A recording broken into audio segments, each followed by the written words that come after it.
धन एक साधन है, सिद्धि नहीं। अतः इसे साधन मानकर कमाना और जीवन की सिद्धि के लिए प्रयोग करना चाहिए। मनुष्य यदि सारा जीवन साधन इकट्ठे करने में ही लगा देगा तो उन्हें प्रयोग कर सिद्धि स्वरूप कब बनेगा।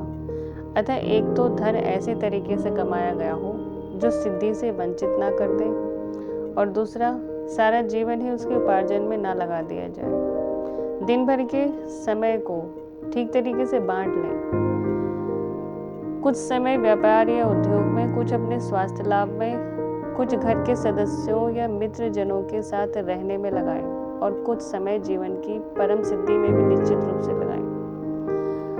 व्यापार और उद्योग में जो भी लेन देन का कर्म होता है उसे आय या व्यय, ऋण या संपत्ति के खाते में चढ़ा दिया जाता है। ठीक इसी प्रकार जीवन के हर कर्म से कर्मों का खाता बनता है।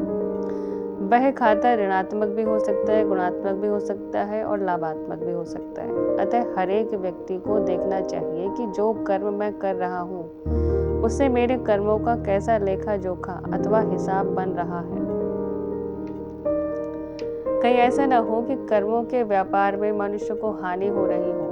प्रत्यक्ष में तो अभी लाभ हो रहा है, परंतु उसे ऐसी हानि हो रही हो जो उसे निकट अथवा दूर भविष्य में चुकानी पड़ेगी। व्यापार और उद्योग से अर्थ लाभ तो होना ही चाहिए। कोई भी व्यवसाय कमाई के लिए ही किया जाता है, अतः लाभ पर आपका अधिकार है। व्यापार और उद्योग में तन तथा मन लगाने के अतिरिक्त पैसा भी लगाया जाता है, जोखिम भी लगाया जाता है, पहल भी की जाती है और व्यवस्था तथा सूझ को भी उसमें जुटाया जाता है।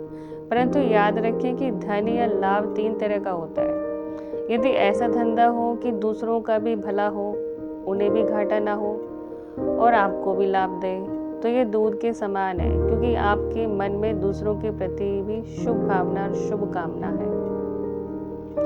यदि किसी का धन कमाने का तरीका ऐसा है कि दूसरा व्यक्ति यह महसूस करता है कि सौदा ठीक नहीं हुआ और वह मजबूरी से या दुखी होकर सौदा कर आया है, तो वह कमाई तामसिक है, सुख देने वाली कमाई नहीं है। धन कमाओ पर दूसरों से ईर्ष्या करके मत कमाओ। हर एक आत्मा के कर्म और प्रारब्ध अलग अलग है, तब दूसरों से अपनी तुलना क्यों की जाए। धन माया नहीं है, धन माया नहीं। धन का लोभ, धन में आसक्ति, धन को कमाने के लिए हेरा फेरी और छल कपट माया है। धन कमाना है परंतु माया को छोड़ना है। धन का गर्व मिथ्या है। धन एक शक्ति है, शक्ति गर्व के लिए नहीं, उत्पादन के लिए अथवा सेवा के लिए है। अतः धन को सुख और सेवा में लगाओ। ये बात हमेशा याद रखें कि संसार में एक से बढ़कर एक धनवान व्यक्ति है और धन सदा किसी के पास एक सा रहता भी नहीं। अतः धन का गर्व मिथ्या गर्व है। ओम शांति।